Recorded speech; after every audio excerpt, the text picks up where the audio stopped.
வணக்கம் மக்களே. உரிமை தொகை திட்டத்துக்கு கீழே விண்ணப்பம் போடுறதுக்கு முன்னாடி இந்த விஷயங்களை கட்டாயமா தெரிஞ்சுக்கோங்க. அதாவது உரிமை தொகை விண்ணப்பத்துல கேட்டிருக்க கேள்விகள் எல்லாத்துக்குமே நீங்க கட்டாயமா பதில் கொடுக்கணும். எல்லா தகவலும் கட்டாயமா உண்மையானதா இருக்கணும். ஏன்னு பாத்துட்டீங்கன்னா உரிமை தொகை விண்ணப்பத்துல நீங்க சொல்லியிருக்கிற தகவல்கள் உண்மையா அப்படிங்கறத அதிகாரிகள் களத்துல வந்து ஆய்வு செய்வாங்க. உண்மைக்கு மாறான தகவல்கள் இருந்துச்சு அப்படின்னா உங்களுடைய விண்ணப்பத்தை ரிஜெக்ட் பண்ணிடுவாங்க.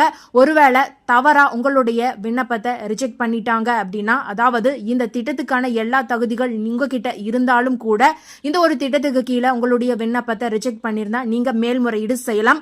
விண்ணப்பம் ரிஜெக்ட் பண்ணப்பட்ட தேதியிலிருந்து 30 நாட்களுக்குள்ள தாலுகா அலுவலகத்துக்கு டைரக்டா போய் நீங்க முறையிடலாம். அப்போ அங்க இருக்கிற அதிகாரிகள் நீங்க என்ன செய்யணும் அப்படிங்கறத சொல்லுவாங்க. கலைஞர் மகளிர் உரிமை தொகைக்கு நீங்க விண்ணப்பம் பண்றதுக்கு முன்னாடி இந்த திட்டத்துக்கான தகுதிகளை தெரிஞ்சுட்டு அதுக்கப்புறம் நீங்க அப்ளை பண்றது நல்லது. நன்றி.